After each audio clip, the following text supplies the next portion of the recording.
Well, until we get answers, until we get to truth, until we get to justice, we're going to stand up and we're going to keep ringing the justice bells for Nolan Wells.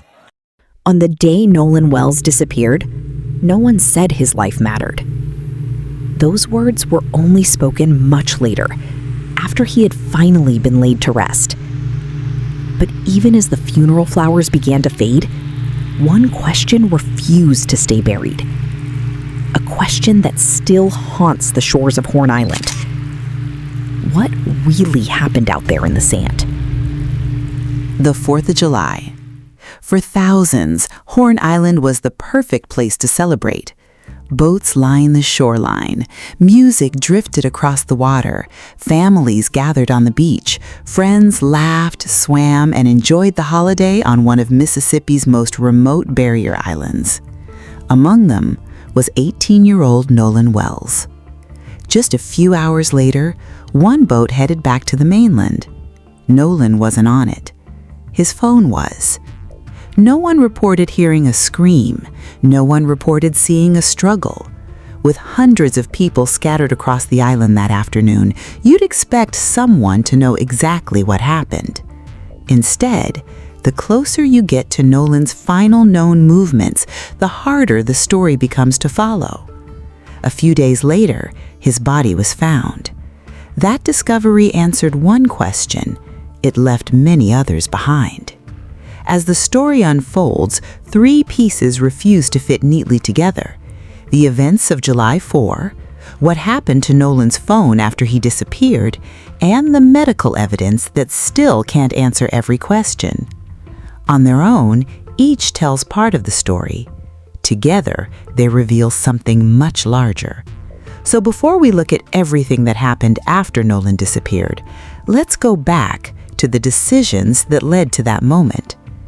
But before we get to that day, there's something we need to establish first. Before a story can be understood, you have to know the person at the center of it.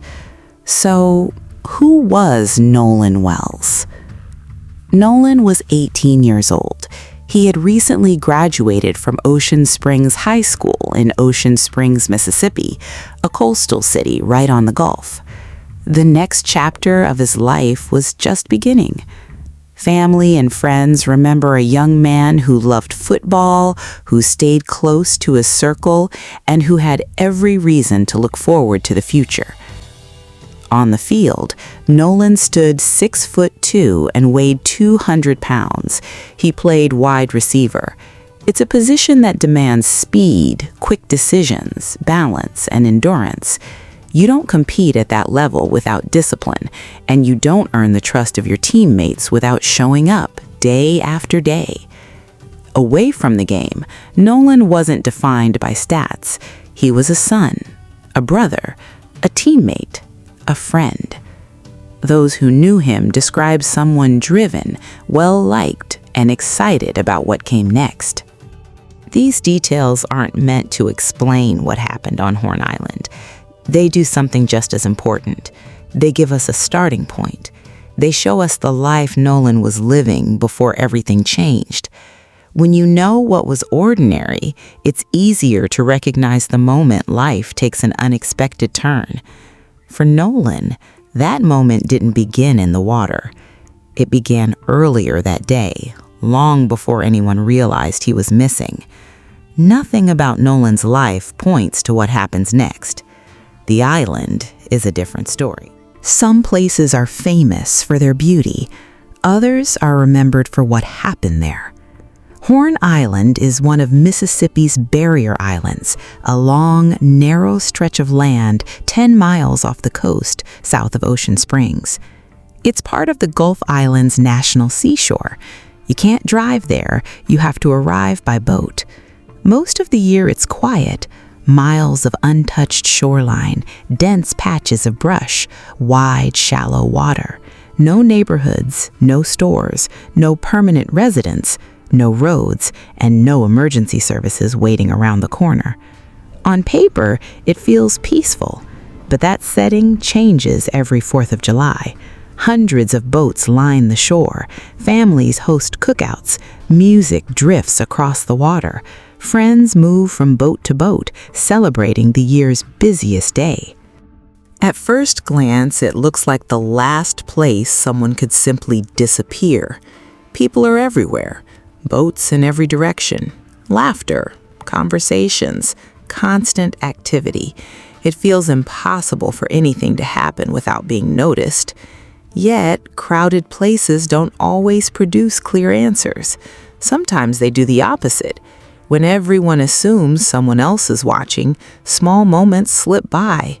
A face vanishes into the crowd. A conversation is forgotten.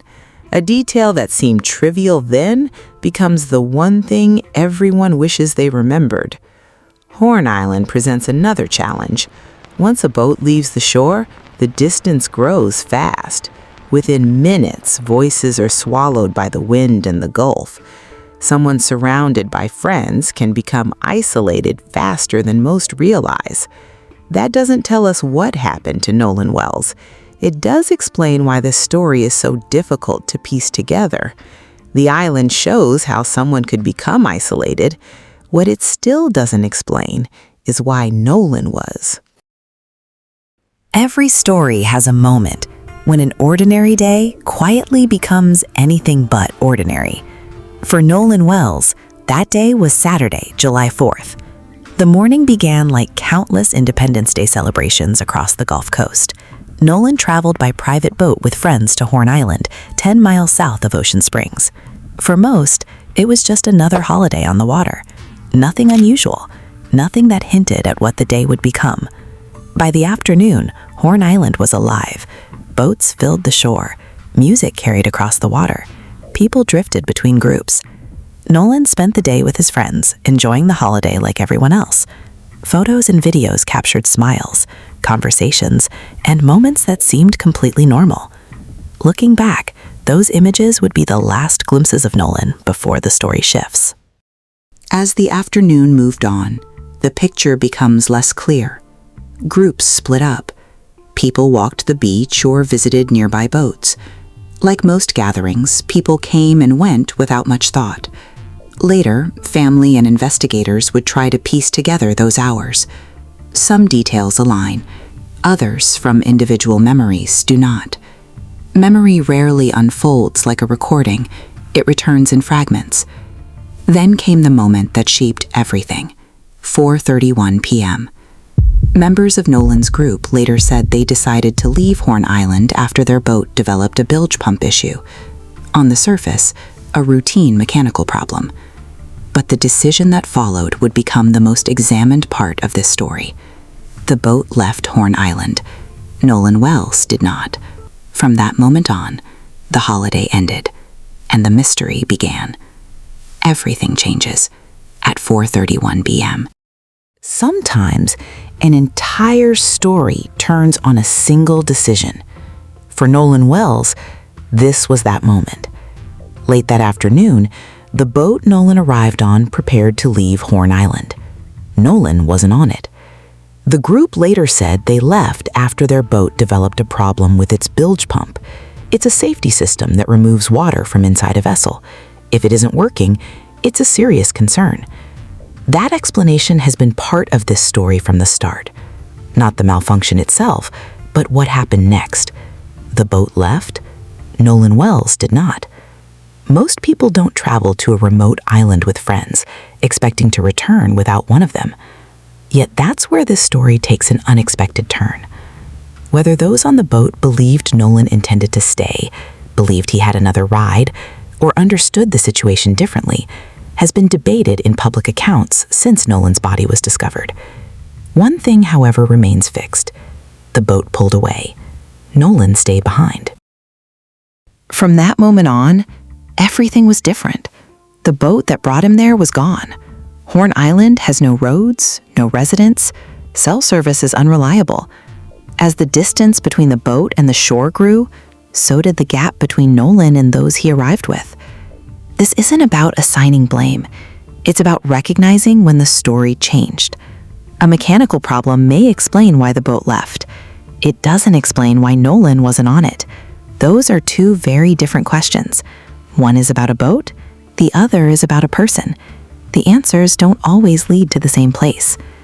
As more details emerged, another piece of the story began attracting attention. The boat wasn't the only thing leaving Horn Island. Long after people stop talking, their phones often keep telling the story. That's why they are so vital.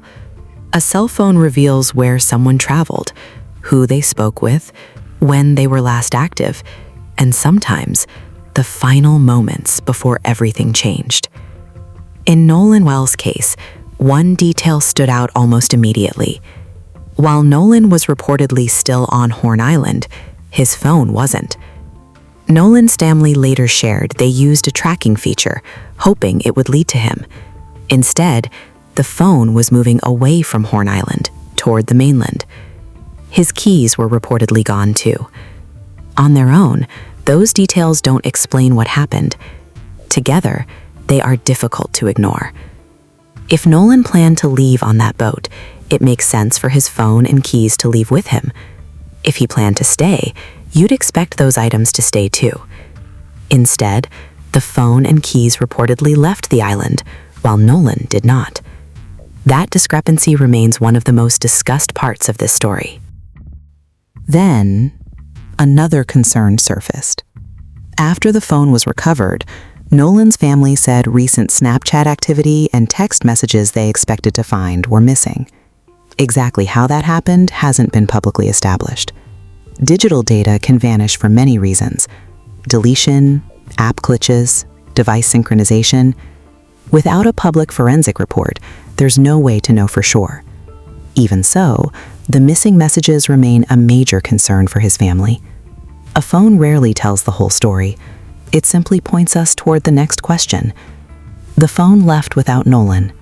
Later, the family found communications were gone. Whether those details are connected, no one has established. Even so, they leave a gap in the story.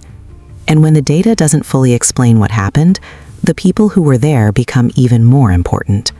That's where the story turns next. Facts can be recorded. People are different. As time passes, memories change. Small details fade. Conversations are remembered differently. Two people can experience the same afternoon and walk away with completely different recollections.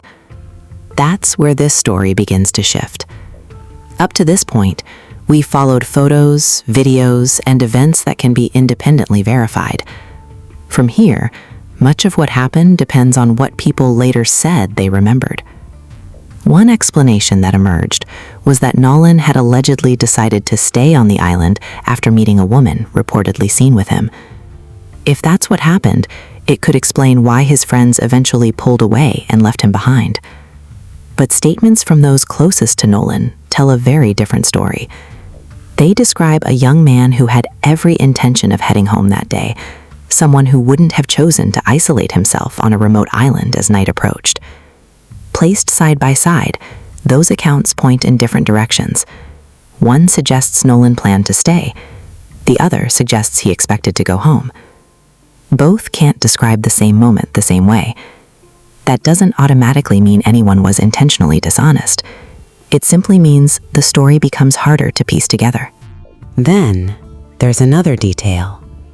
Earlier, we saw that Nolan's phone and keys reportedly left the island, while Nolan did not. That detail doesn't prove either account.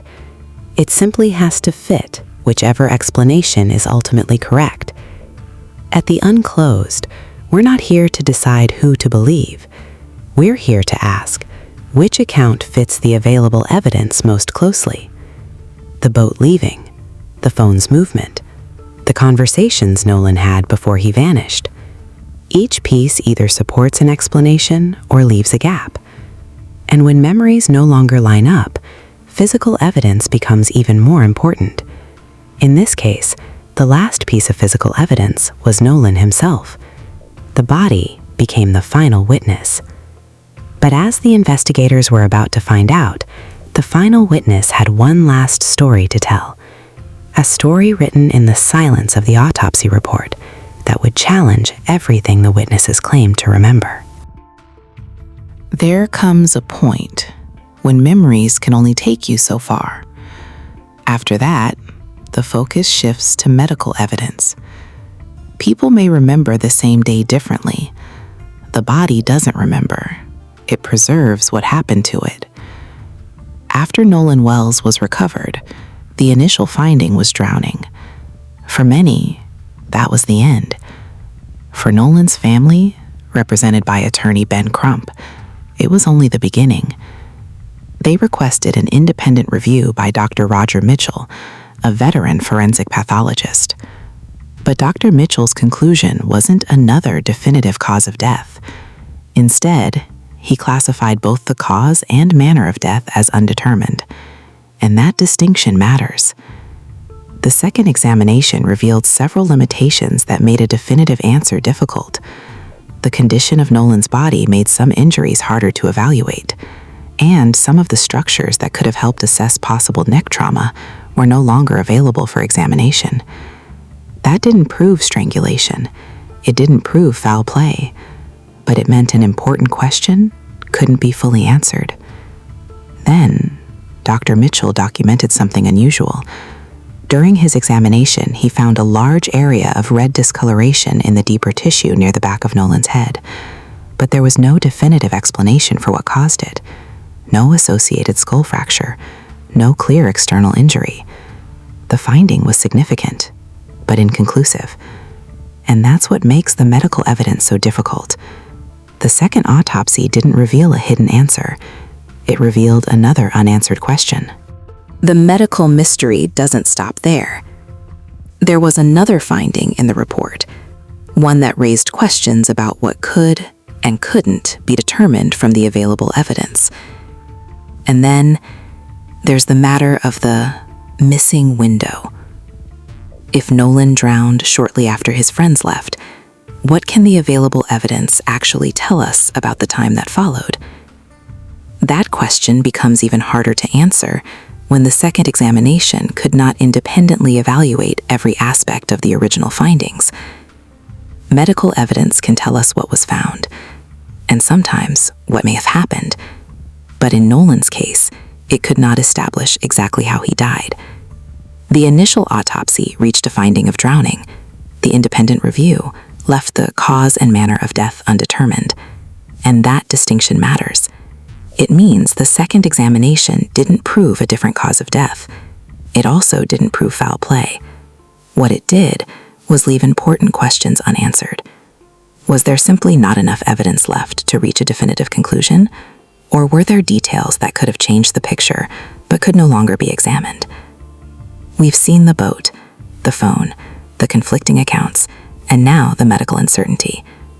And as we move into the final analysis, one question brings all of those pieces together. Not, who should we believe?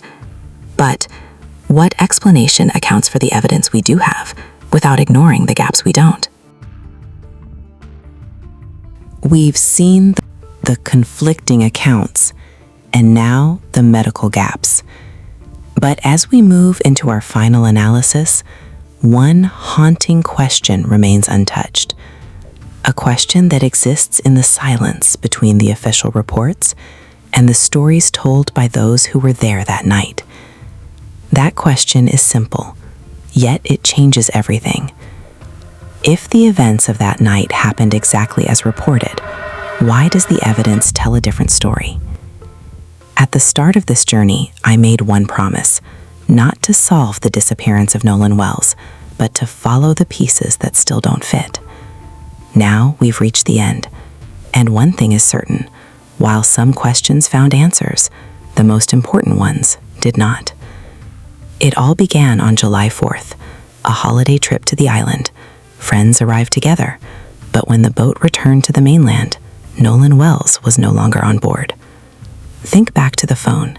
His keys and device reportedly left the island without him, yet the digital trail, the communications his family expected to see, had vanished. How does a phone travel home while the person who owns it stays behind? How do messages simply disappear? Then, the conflicting stories. A voluntary stay after meeting a woman versus a young man who told his family he was ready to come home. Those two versions of Nolan Wells point in very different directions. They leave a gap where certainty should have been. And finally, the medical evidence. An initial finding of drowning, followed by an independent review that classified both the cause and manner of death as undetermined. Dr. Mitchell also documented an unusual area of red discoloration near the back of Nolan's head, but its cause remained unclear. And several limitations meant the second examination could not answer every question. Each of these details, the boat, the phone, the memories, the medical gaps, can be examined on its own. But when examined together, they reveal how much of that afternoon remains unresolved. This is why the case of Nolan Wells continues to raise questions. Nolan left home to celebrate a holiday. He never came back. And somewhere between the moment the boat left Horn Island and the moment Nolan was found, there is a part of the story we still don't fully understand. Until that missing window is explained, one question remains. What happened to Nolan Wells after the boat left Horn Island? At the start of this documentary, the Wells family attorney said, Nolan's life mattered. After examining the departure from Horn Island, the mystery of his phone, and the conflicting medical evidence, those words carry even more weight. Nolan Wells was never just a case file. He was a son, a teammate, and a friend with his whole future ahead of him. While the most important questions remain unanswered, we must keep the discussion respectful. This channel is a space for evidence, not accusations. If you have public information that adds context, please share it in the comments. Your insight could be the detail someone else missed. If stories like Nolan's matter to you, don't let them fade away. By subscribing to The Unclosed, you help keep these cases in the public conversation. Leave a comment with the one detail you can't stop thinking about. Sometimes, keeping a case alive starts with simply refusing to let it be forgotten. Until more answers emerge, the story remains unfinished. And for us, the case of Nolan Wells remains unclosed.